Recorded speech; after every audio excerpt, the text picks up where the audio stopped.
찬양하심으로 예배 시작하겠습니다.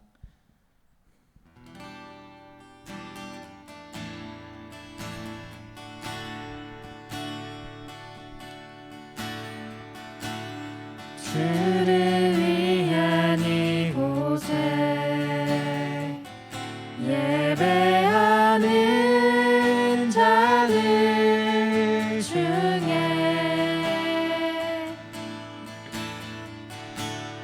그가 찾는 이 없어 주님께서 슬퍼하시네.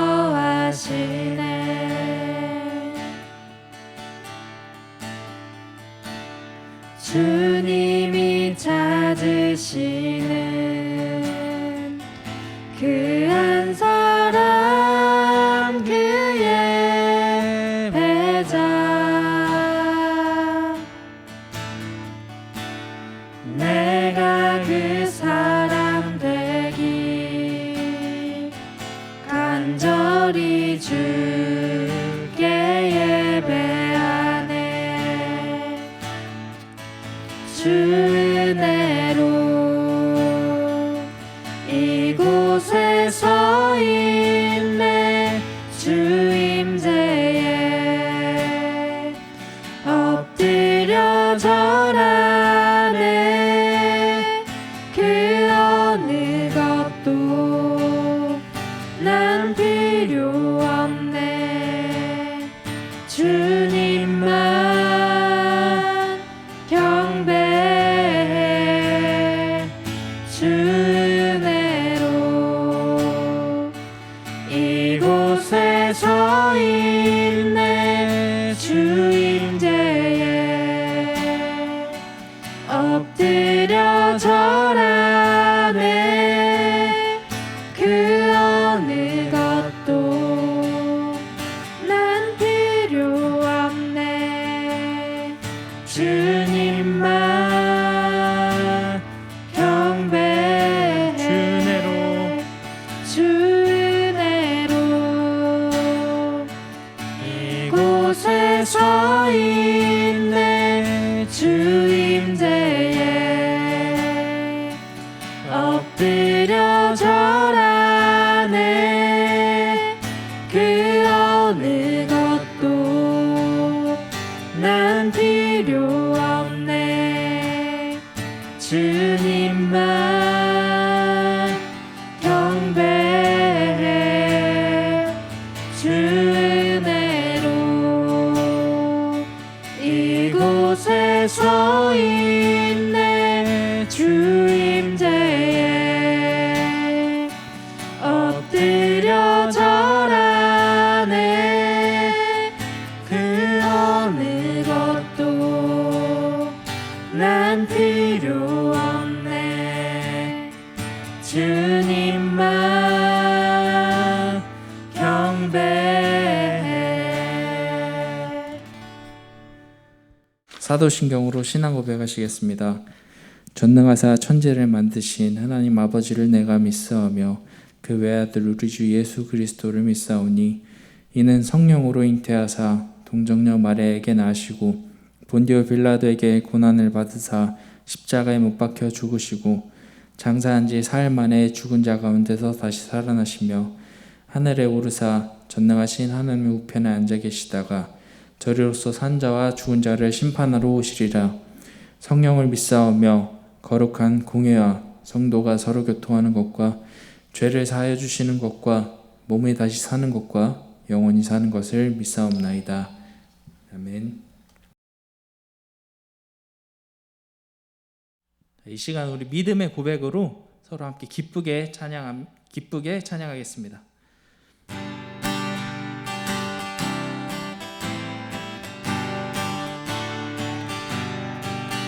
주의 음성을 내가 들으니 사랑한단 말일세. 믿는 마음으로 주께 가오니 나를 영접하소서. 내가 매일 십자가 앞에 더 가까이 가오니 그새 주의 흘린 봄의 피로 써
받는 기쁨도 헤아릴 수 없도다.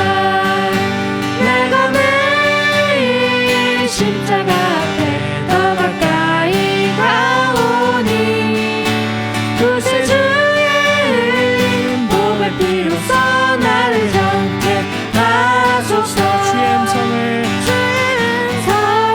내가 들으니 살아가는 말일세.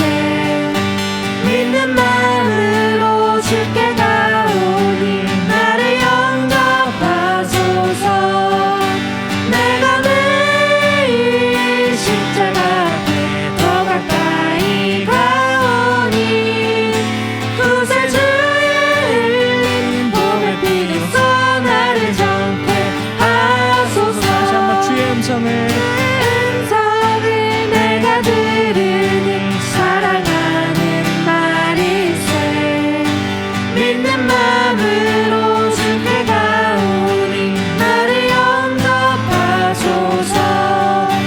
내가 매일 십자가 앞에 더 가까이 가오니 구세주의 흘린 보배 피로써 나를 정케 하소서.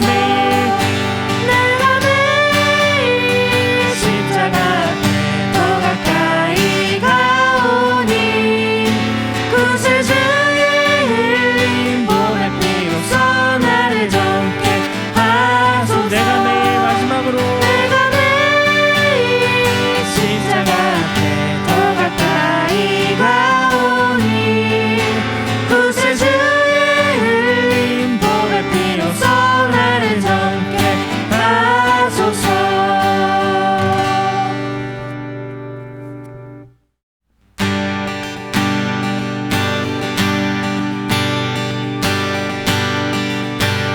은밀한 곳 조용한 곳에 은밀한 곳 조용한 곳에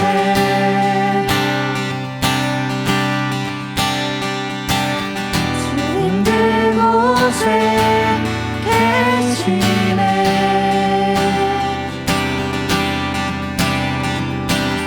은밀하게 조용하게 주님만을 기다리니 주를 더 알기 원하네. 다시 한번 주께 받을 주께 받을 상을 바라며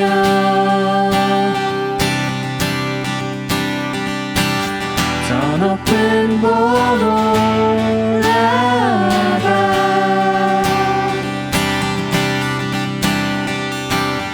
어려움과 모든 장애 물리치고 달려가리. 주를 더 알기 원하네. 주 알기 원합니다. 주 알기 원해. 그 음성 듣기를 간절히 원하네. 주 보기 원해. 주 보기 원해.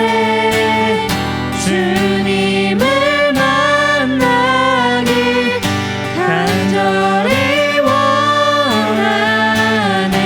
다시 한번 주 알기 원해. 주 알기 원해. 주 음성 듣기를 간절히 원하네.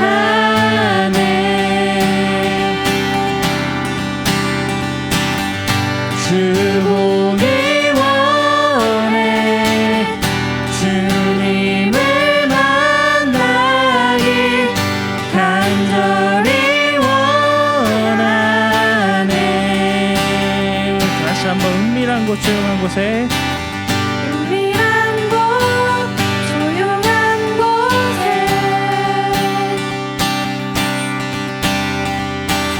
주님 그곳에 계시네.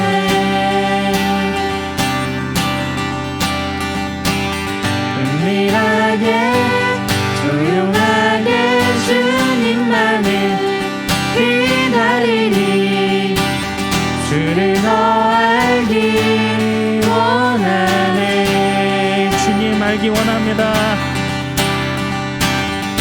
주 알기 원해 주 음성 듣기를 간절히 원하네 주 보기 원해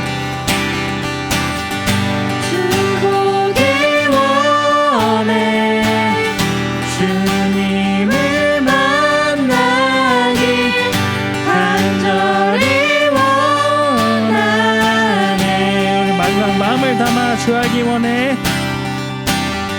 주 알기 원해 주 음성 듣기를 간절히 원하네 주 보기 원해 주 보기 원해 주님을 만나기 간절히 원하네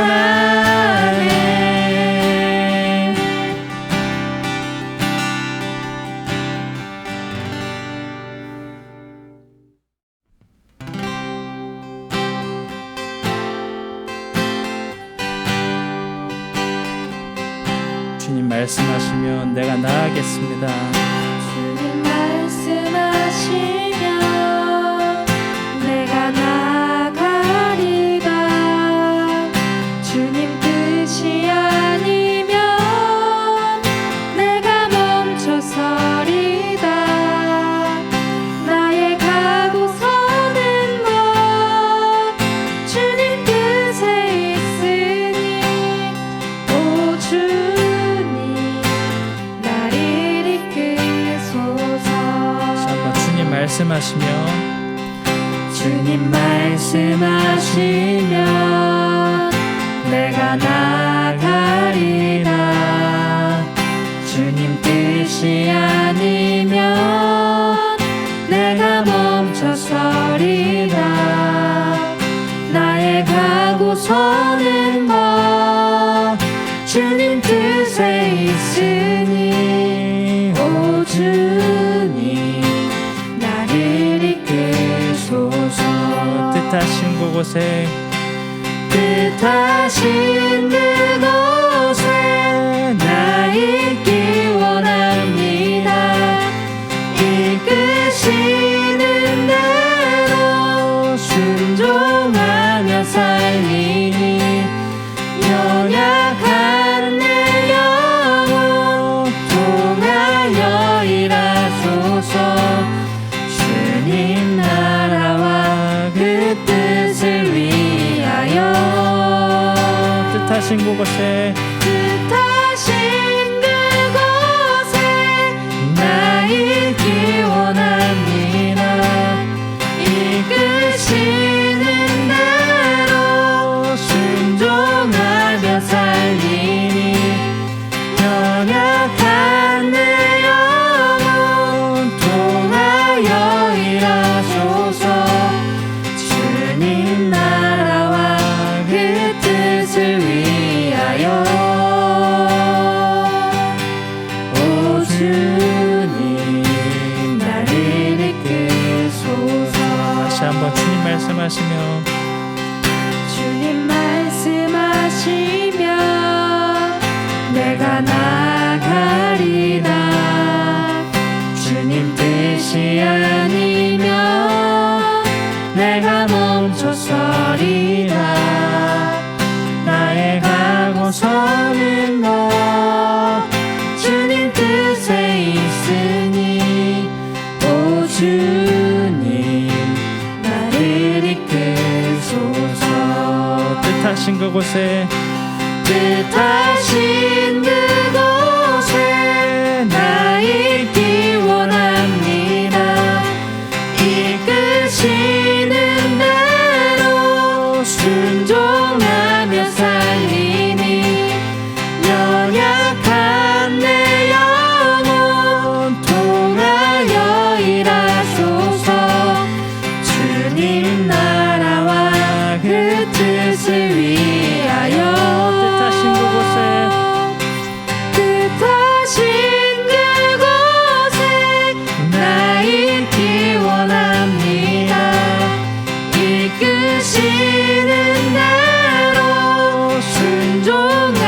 살리니 연약한 내 영혼 통하여 일하소서. 주님 나라와 그 뜻을 위하여 오 주님 나를 이끄소서. 오 주님 나를 이끄소서. 오 주님 나를 이끄소서. 마지막으로 오 주님 나를 이끄소서. 오 주님 나를 이끄소서. 우리가 이 시간 이렇게 기도했으면 좋겠습니다. 주님, 우리가 주님의 음성을 구하고 주님을 따르며 주님을 온전히 쫓는 그런 자들이 되고 오직 우리가 주님께 의지하고 주님께서 나를 이끌어 주심을 믿고 나아가는 그런 자들이 될 수 있도록 이 시간 함께 기도하시겠습니다.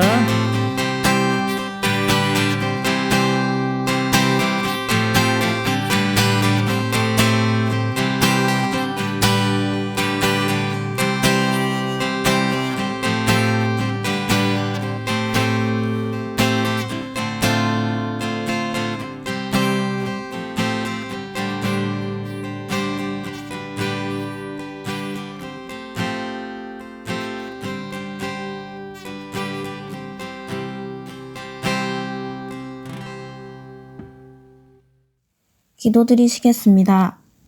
사랑이 많으신 하나님 아버지, 오늘도 우리 기찬말이 예배 자리에 나와 주님께 찬양으로 경배 올려드리고 말씀을 허락하심에 감사드립니다. 코로나로부터 우리의 일상을 지켜주심에 감사드리며 또한 우리가 일상에 지쳐 있을 때 주님의 권능으로 일어설 힘 주심에 감사드립니다. 그간 죄짐이 있다면 회개할 용기 주시고 주님의 끝없는 사랑으로 끌어안아 주세요. 찬양으로 섬기는 코람네오와 말씀 전해주시는 이하론 강도사님을 축복하여 주세요. 사랑이 많으신 예수님의 이름으로 기도드렸습니다. 아멘.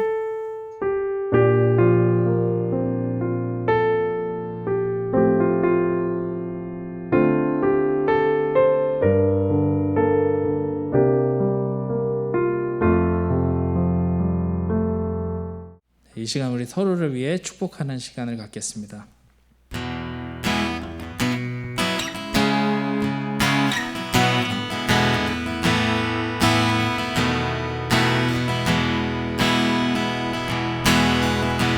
하나님의 사랑이 당신의 삶 가운데 가득하기를 축복합니다. 하나님의 은혜가 우리 가운데 가득하길 기도합니다. 하나님의 사랑이 하나님의 사랑이 당신의 삶 가운데 가득하기를 축복합니다. 하나님의 은혜가 우리 가운데 가득하길 기도합니다. 가득하길 기도합니다. 가득하길 기도합니다. 여러분 축복합니다.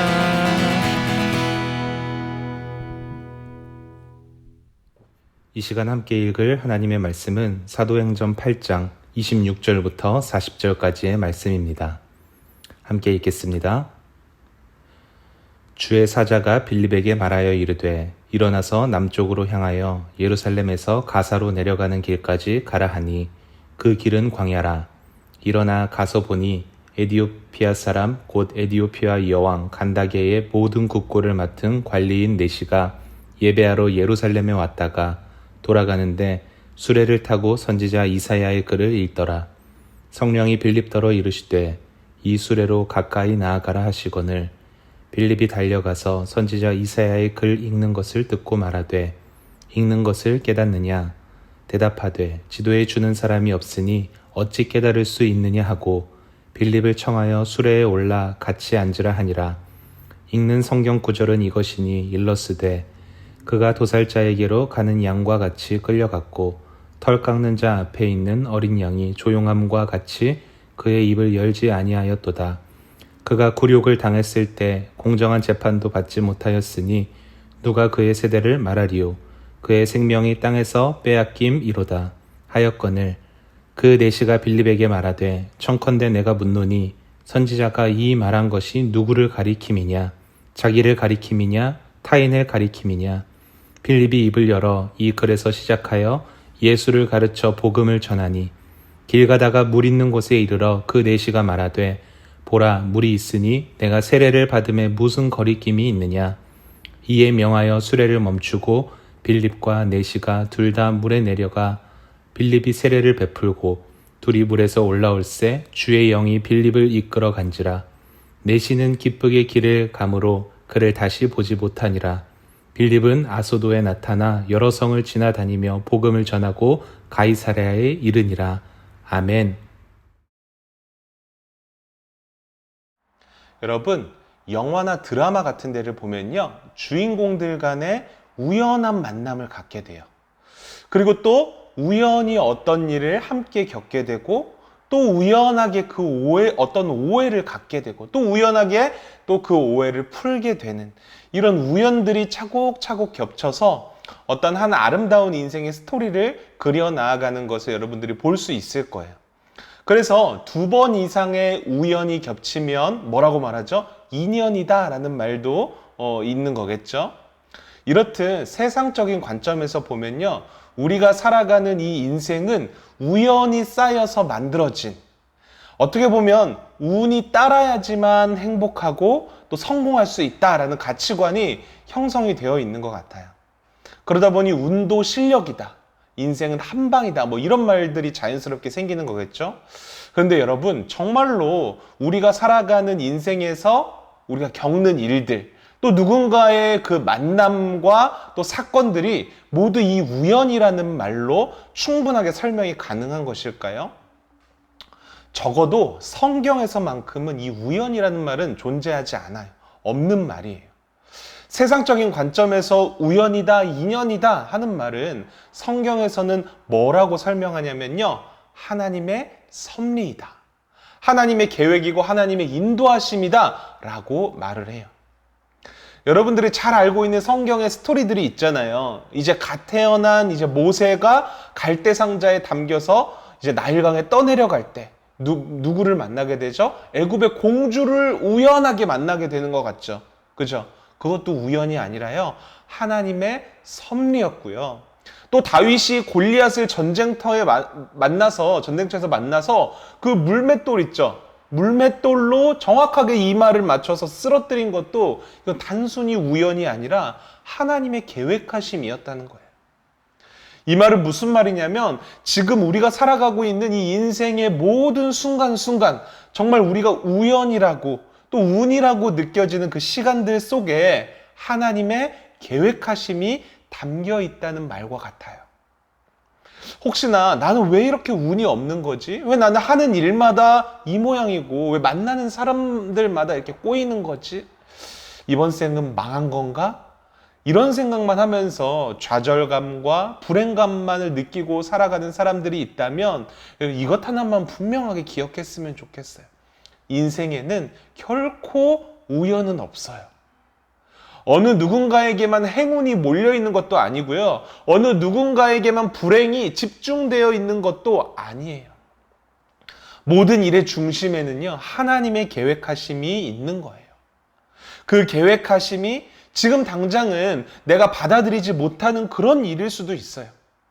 현실적으로 감당하기 어려운 그런 순간일 수도 있어요. 그러나 그 순간을 통과해서 하나님이 완성하시는 그 그림이, 큰 그림이 반드시 있다는 것을 우리는 믿어야만 한다는 거예요. 여러분, 이것은 제가 하는 말이 아니고요, 성경이 하는 말이에요. 특별히 우리가 오늘 읽은 본문 말씀을 보면은요, 빌립이라는 한 사람이 등장을 하는데, 오늘 이 빌립이 겪은 일들과 또 만나는 사람과의 관계를 통해서 하나님이 어떻게 우리들의 인생을 계획하시고 어떻게 이끌어 가시는가를 여러분들이 좀 깨달았으면 좋겠어요. 그럼 한번 본문으로 한번 들어가 볼까요? 오늘 본문을 보면 빌립이라는 사람이 등장해요. 이 빌립은 우리가 지난주에 살펴보았던 스데반 집사님처럼 초대교회, 이 예루살렘 초대교회에 세워진 7명의 집사님들 가운데 한 사람이에요. 우리 지난주에 본문을 말씀을 한번 떠올려 보면은 스데반 집사님이 복음을 전하다가 순교를 당하셨죠? 예루살렘 교회는 이 스데반 집사님의 순교로 완전히 난리가 났어요. 여러분, 한 성도가 돌에 맞아서 죽었다고 한번 생각해 보세요. 교회 전체가 난리가 나지 않겠어요? 그런 현실 때문에도 그렇지만 그 스데반 집사님의 순교 이후에 엄청난 핍박이 교회에 가해졌기 때문이에요. 그래서 교회가 완전히 난리가 났어요. 특히 그 중심에는 사울이라는 사람이 있었는데요. 나중에 주님을 만나서 회심하고 복음 전도가 된 우리가 잘 알고 있는 바울이라는 사람이 바로 이 사울이에요. 사울은 스데반이 돌에 맞아 죽는 것을 당연하다고 생각을 한 사람이에요. 그러니까 당시에 사울의 기준에서는 이 스데반 집사님과 또 예루살렘 교회가 하나님의 말씀을 왜곡시키고 잘못된 교리를 전하는 이단처럼 느껴졌던 거예요. 그래서 이 사울이라는 사람을 중심으로 예수님을 죽이는데 가장 앞장섰던 유대 종교 지도자들과 또 유대교 사람들은 예루살렘에 있는 이 예수님을 믿는 모든 사람들, 그러니까 성도들을 핍박하기 시작했어요. 집까지 막 쫓아 들어가서 남녀노소를 막론하고 잡아들여서 옥에 가두고 그런 일들이 벌어졌다는 거예요. 이런 종교적인 핍박이 가해지다 보니까 예루살렘 교회는 어땠겠어요? 유지할 수가 있었겠어요? 자연스럽게 흩어질 수밖에 없었던 거예요. 여러분, 우리는 이러한 역사적인 현실 속에서 담긴 하나님의 계획을 볼 수 있어야 돼요. 그냥 성경에서 그렇다고 하니까 한 집사님이 순교하셨구나, 교회에 큰 핍박이 있었구나 이렇게 생각하고 그냥 넘기지 마시고요. 이 당시 예루살렘 성도님들의 삶을 한번 생각해 보시라고요. 예수 믿는다는 이유 하나만으로 사람들의 손가락질 받는 정도가 아니라 그냥 집 안에까지 쫓아 들어와서 끌려가서 감옥에 갇혔다고요. 여러분, 이런 인생이 어디 있겠어요? 혼란스럽지 않았을까요, 성도님들이? 그냥 다른 이유도 아니고 예수님을 영접하고 성도로서 살 뿐이에요. 그런데 완전히 망한 인생, 그냥 실패한 인생과 같이 느껴지는 그런 순간들을 이 예루살렘 교회 성도들은 보내고 있었다는 거예요. 하나님이 지금 이 시간만큼은 우리를 버리시는구나. 하나님이 살아계시다면 왜 이런 일을 우리에게 겪게 하시는 거지? 여러분, 이런 의심이 들지 않았겠어요? 그런데 여러분, 지금 이런 교회의 시련과 아픔을 통해서 무슨 일이 일어나고 있는 줄 알아요? 교회가 뿔뿔이 흩어지기 시작했다는 거예요. 예루살렘에 이렇게 견딜 수 없는 핍박이 가해지니까 여러분, 성령 강림이 일어난 다음에 어떻게 살았어요? 예루살렘 교회가 그렇게 모이기를 힘쓰고 서로 물건을 나누고 똘똘 뭉쳐서 하나 되었던 그 예루살렘 교회가 어떻게 됐어요? 온 세상 가운데 땅끝까지 이르러 흩어지기 시작했다는 거예요. 여러분, 이게 무슨 의미인지 알겠어요? 그러므로 너희는 가서 모든 민족으로 제자를 삼아 아버지와 아들과 성령의 이름으로 세례를 베풀고 내가 너희에게 분부한 모든 것을 가르쳐 지키게 하라. 볼지어다 내가 세상 끝날까지 너희와 항상 함께 있으리라 하시니라. 여러분, 이 말씀 기억나요? 예수님께서 제자들에게, 그러니까 교회에게 주신 그 하나님의 계획과 이 큰 뜻이 지금 이 순교의 아픔을 통해서 또 교회의 핍박을 통해서 자연스럽게 이 대위임 명령이 펼쳐지고 있는 거라고요. 흩어지면서요. 예루살렘 교회에 모여있던 성도들이 전 세계로 흩어지기 시작합니다. 원래 이 예루살렘 교회 성도들은 여러분 대부분 어떤 사람들이었어요? 오순절 명절을 지키러 세계 각지에서 모여든 사람이었잖아요. 이들에게는 원래 살아가고 있는 터전이 있었겠죠. 그러니까 흩어져서 자신이 원래 살아가고 있는 곳으로 돌아가거나 그것도 아니면 전혀 생소한 지역에서 이제는 살아갈 수밖에 없었을 거예요. 여러분, 이들이 흩어져 살면서 무엇을 했을까요?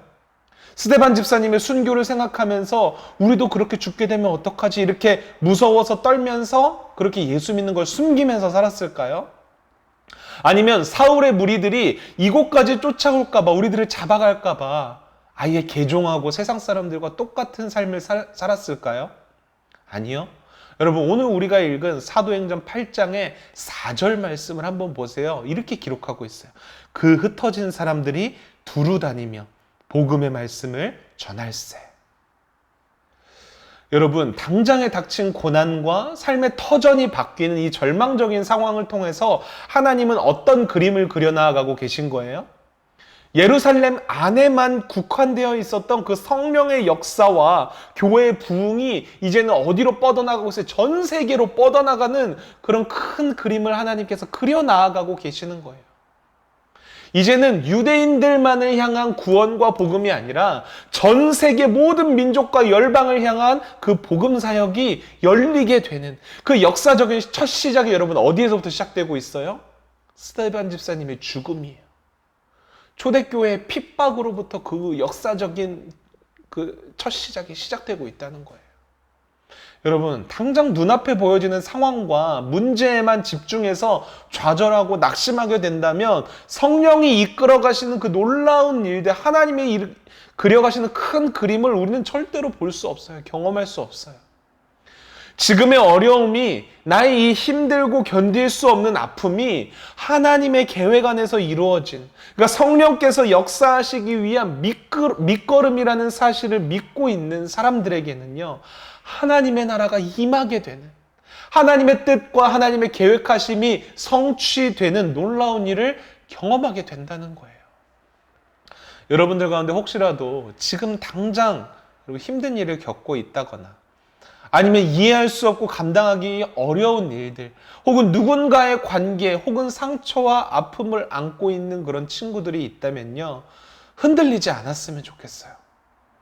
하나님이 나를 외롭게 홀로 두시는 것처럼 보이지만, 그리고 지금은 마치 하나님이 나에게 침묵하고 계시는 것처럼 보여서 원망이 들 때도 있지만, 여러분, 하나님은 여러분들의 삶의 한 절 한 절을 절대로 허투루 흘려보내시는 분이 아니에요.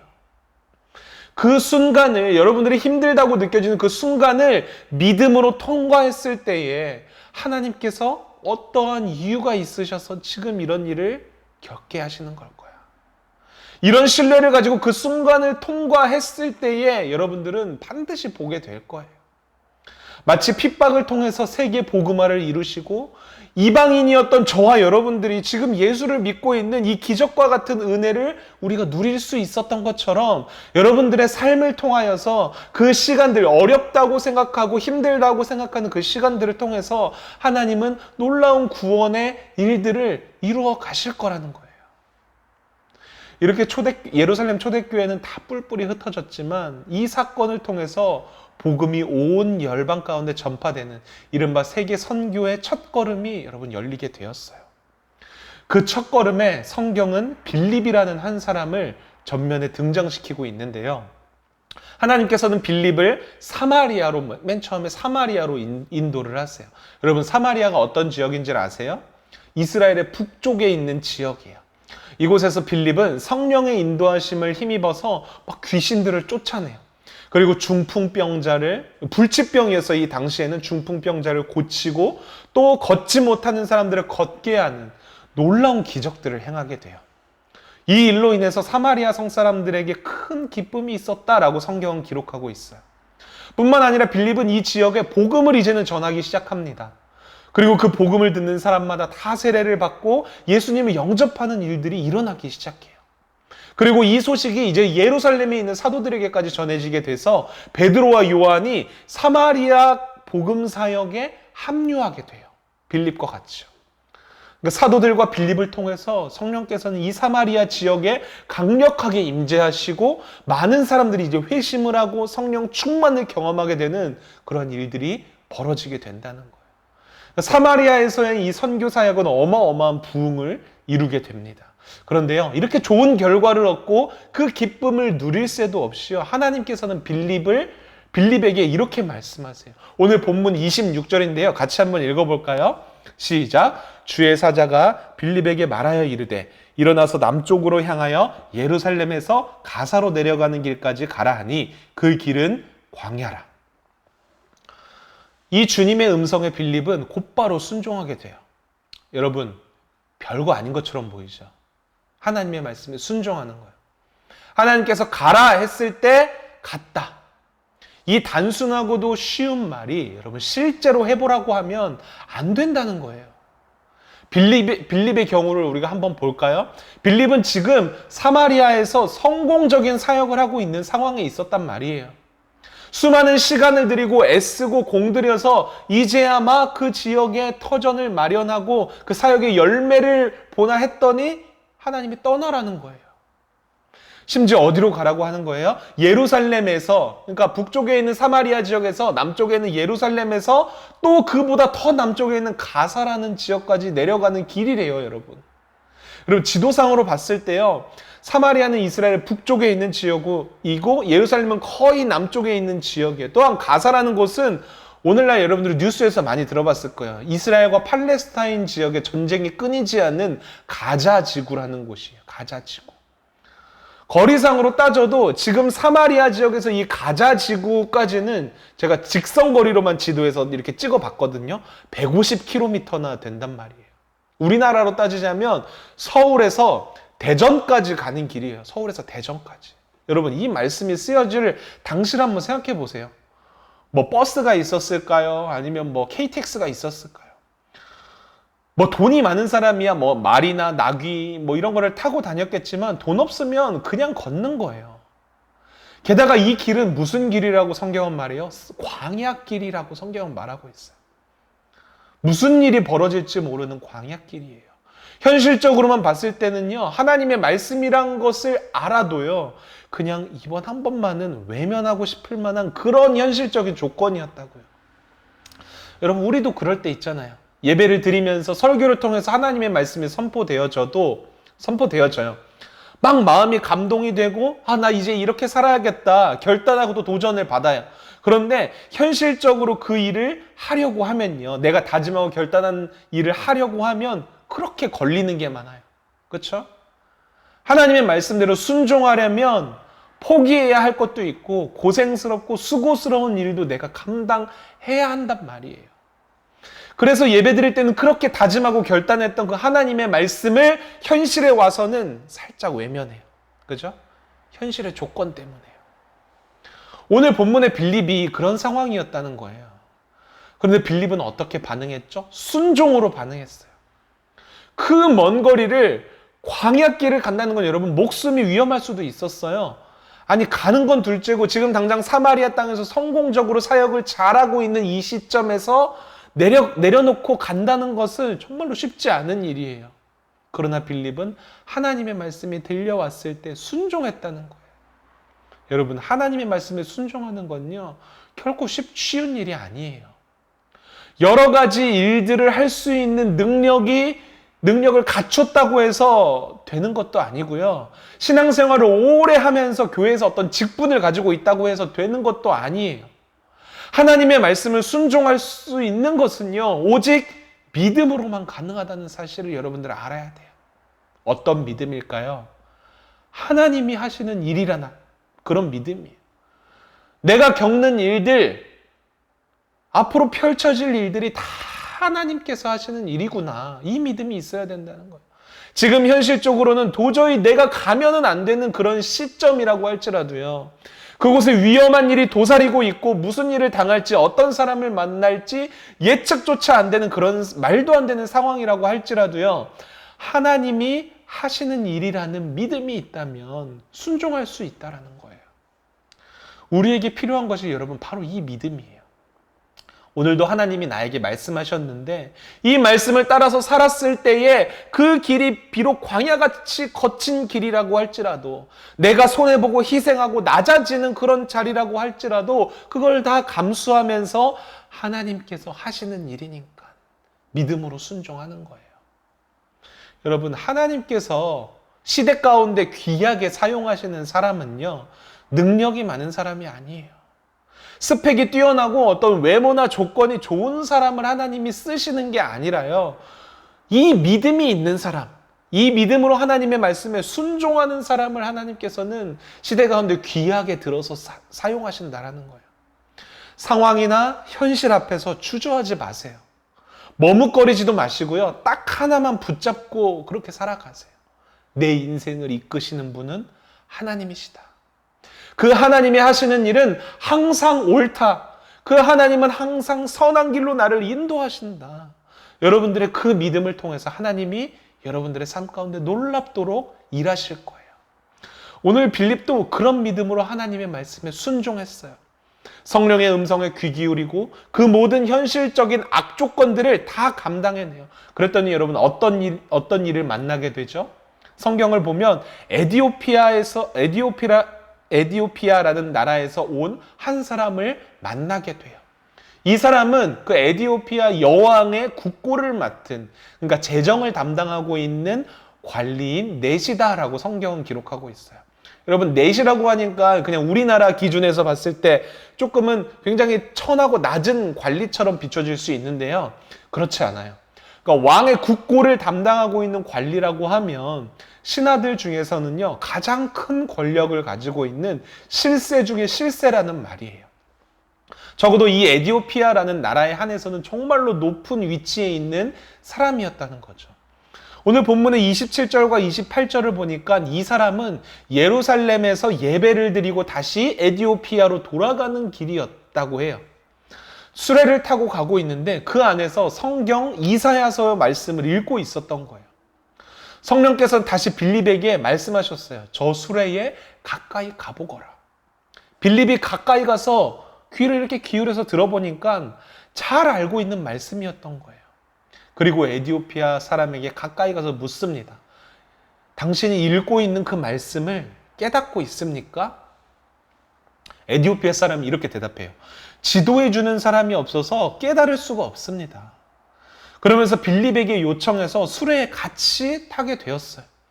빌립이 자세히 그 말씀을 보니까 에디오피아 사람이 읽고 있던 말씀은요, 죄인들을 위해서 고난받으시는 예수님에 대한 구약 예언의 말씀이었어요. 이미 에디오피아 사람은 이 말씀에 대한 궁금증과 갈증으로 가득 차 있는 상태였기 때문에 빌립이 예수 그리스도에 대해서, 그러니까 복음을 전하는데 전혀 문제될 것이 없는 상황이었어요. 모든 것이 갖춰진 상태였다는 말이에요. 빌립은 예수 그리스도의 십자가와 부활을 이 에디오피아 사람에게 전하기 시작해요. 그리고 얼마 갔을까요? 근처에 물이 있는 곳에 이르자 이 에디오피아 사람이 빌립에게 말하는 거예요. 저에게 세례를 베풀어 주시옵소서. 빌립은 그 자리에서 곧장 그 에디오피아 사람에게 세례를 베풀게 됩니다. 에디오피아 사람은 지금까지 살면서 가지고 있었던 모든 의문과 또 이 성경에 대한 말씀에 대한 갈급함 또 갈증을 오늘 이 빌립과의 대화를 통해서 완전하게 해결할 수 있었어요.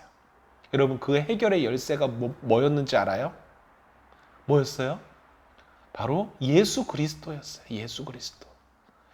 맞아요, 여러분. 모든 인생의 질문들, 우리가 인생을 살다 보면 질문이 생기죠. 의문이 생겨요. 문제를 만나게 돼요. 수없이 만나는 상황들이 있어요. 관계들의 엉킴을 우리가 경험하게 돼요. 그 속에서 여러분 유일한 해답이 있는데요. 그 해답은 뭐냐면은 바로 예수 그리스도 뿐이라는 거예요.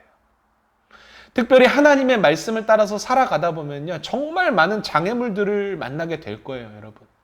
내 힘으로는 감당하기 어려운 문제를 만난다든지 누군가와의 갈등이 생긴다든지, 그것도 아니면 그냥 내 마음이 괜시리 우울하게 이렇게 빠져들 때가 있을 거예요. 그런데 이런 문제들을 세상적인 기준에서 해결하려고 하면요, 일시적으로는 해결되는 것처럼 보여도요, 결국에는 또다시 그 장애물에 걸려서 넘어지는 그런 순간이 반복된다는 거예요. 살면서 계속해서 반복해서 장애물들이 우리를 걸려 넘어지게 만들어요. 그래서 나중에 뭐를 깨닫냐면은, 아, 이 세상에 완전한 해답은 없구나, 이거를 깨닫게 된다는 거예요. 아마도 오늘 본문의 이 에디오피아 사람은 그런 인생의 장애물에 걸려있는 상황일 수도 있을 거예요. 그 머나먼 길을 떠나서 예루살렘까지 예배를 드리러 갔대요, 여러분. 그리고 집에 돌아가는 길에서조차 그 하나님의 말씀을 손에서 놓지 않고, 그것도 여러분 이해가 되는 말씀이었어요? 아니요. 깨닫지 못하는 그 이해도 되지 않는 말씀을 부여잡고 어떻게든 인생의 해답을 찾고자 했던 거예요. 인생의 갈증이 이 에디오피아 사람에게도 있었어요. 이러한 사람에게 빌립이라는 하나님의 일하심을 믿고 순종하는 사람이 찾아왔어요. 성령의 음성을 듣고요. 이 사람이라면 왠지 자신의 갈증을 해결해 줄 수 있을 거라는 느낌이 왔어요. 그죠? 그래서 요청합니다. 그 빌립에게 흘러나온 몇 마디 안 되는 말이 이 에디오피아 사람의 인생을 완전히 뒤바꾸어 놓았다는 거예요. 이 사람의 인생이 바뀌었다는 것을 뭘로 알 수 있어요?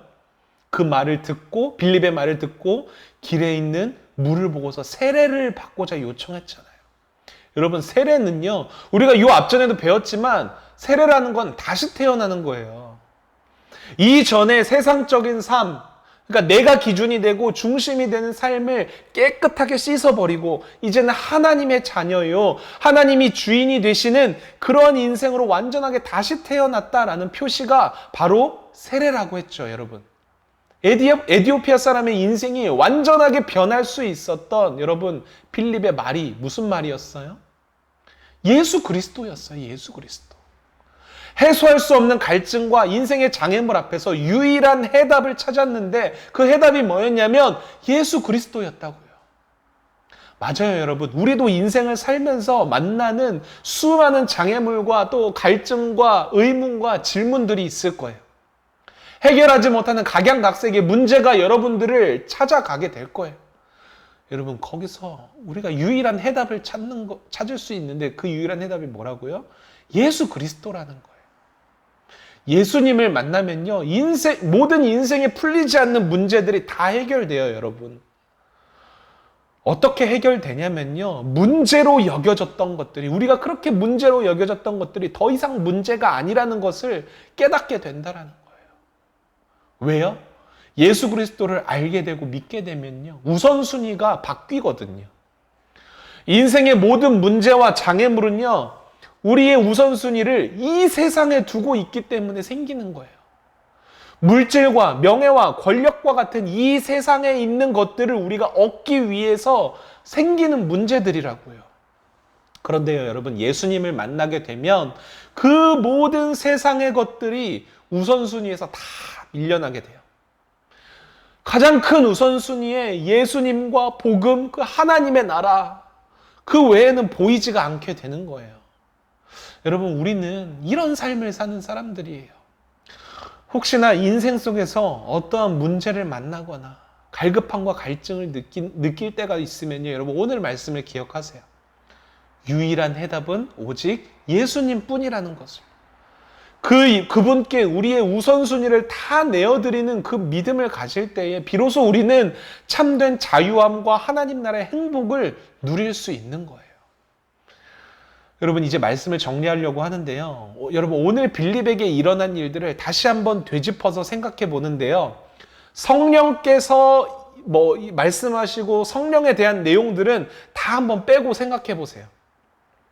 세상에 우연도 이런 우연이 없는 거예요. 여러분, 어떻게 광야 길에서 그것도 성경을 읽고 있는 사람을, 그 성경의 내용도 메시아이신 예수님에 대한 예언의 말씀을 읽으면서 또 그 내용을 깨닫지도 못해서 갈급해 있는 한 사람을 어떻게 빌립이 만날 수 있겠어요, 여러분? 그냥 세상적이고 인간적인 관점에서는 지극히 우연이라는 말밖에는 설명할 수밖에 없는 그런 상황이었던 거죠. 그러나 성경은 이 우연적인 상황에서 선명하게 하나의 진리를 드러내고 있어요. 그 진리가 뭐예요? 이 모든 우연적으로 보이는 상황을 이끄시는 분은 성령님이라는 사실이에요. 다시 말해, 사마리아에 있는 빌립을 이 머나먼 광야길로 보내신 분도 성령님이시고, 이 광야길에서 말씀에 갈급한 에디오피아 사람을 예비해 놓으신 분도 성령님이시고, 빌립과의 만남을 통해서 회심하고 세례를 받게 되는 그 놀라운 일을 경험하게 된 것도 모두 다 성령님의 설계 안에서, 큰 그림 안에서 이루어진 사건이라는 거예요. 여러분, 이 안에서 빌립이 한 일은 뭐였어요? 하나님께서 하시는 일이구나, 이 믿음을 가지고 순종한 것뿐이에요. 그랬더니 한 영혼이 주님을 믿게 되는 기적과 같은 일이 일어나게 된 거죠. 근데 여러분, 오늘 본문에서 이 에디오피아 한 사람, 한 사람이 구원을 받게 된 것처럼 보이지만요, 이 에디오피아 사람 한 사람을 통해서 아프리카 대륙에도 복음이 전해지게 되는 계기가 되었다라는 사실을 우리는 더 이렇게 멀게 볼 수 있어야 한다라는 거예요. 다시 말해서 빌립이라는 한 사람의 작은 순종을 통해서, 빌립은 그저 순종했을 뿐이라고 했죠. 빌립의 순종을 통해서 하나님은 아프리카 대륙을 구원하시고자 하는 큰 그림을 그리고 계셨던 거예요. 사랑하는 기찬말 여러분, 우리 인생을 이끄시는 분도 하나님이라는 믿음을 가지세요. 우리같이 작은 사람의 인생뿐만이 아니라 온 천지 만물과 우주를 운행하시고 다스리시는 분도 바로 하나님이세요. 여러분, 그 하나님을 바라보세요. 특별히 여러분들의 인생 속에서 여러분들을 이끄시고 놀라운 일을 그려가시는 하나님을 좀 바라보세요. 빌립을 통해서 이루셨던 구원의 큰 계획을 여러분들을 통해서 이루실 거예요. 이 믿음으로 승리하는 한 주의 삶을 살아가는 여러분들이 되시기를 주님의 이름으로 축원드릴게요. 이 시간 함께 결단하며 여러분들이 말씀을 들으면서 들었던 마음, 감동 들었던 마음을 다시 한번 되짚으면서 묵상하면서 결단하면서 찬양의 고백으로 주님 앞에 나아가도록 하겠습니다.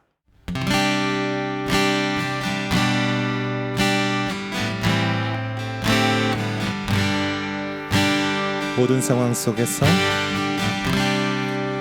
모든 상황 속에서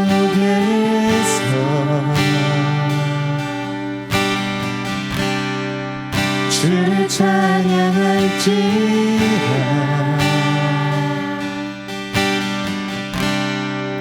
주는 너의 큰 사랑을 큰 도움이시라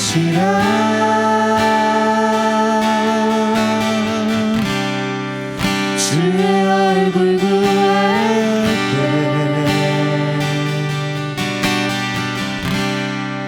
주의 영을 부르사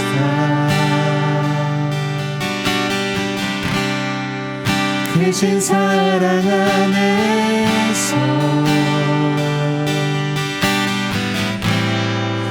주를 보게 하소서.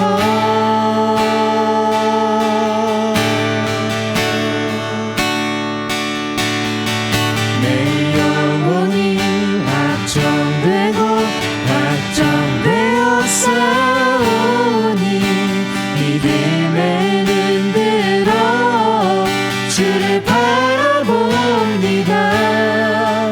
내 영혼이 확정되고 확정되어 싸우니 믿음에 흔들어 주를 바라봅니다. 한 번 더 내 영혼이 확정되고 내 영혼이 확정되고 확정되어 싸우니 믿음에 흔들어 주를 바라봅니다. 내 영혼이 확정되고 확정되어 싸우니 믿음에 흔들어 주를 바라봅니다. 우리 함께 믿음으로 결단하며 나아갑니다. 주를 찬양할 때 주를 찬양할 때 주의 나라 이미 맺네 그 영원한 나라 보게 하소서.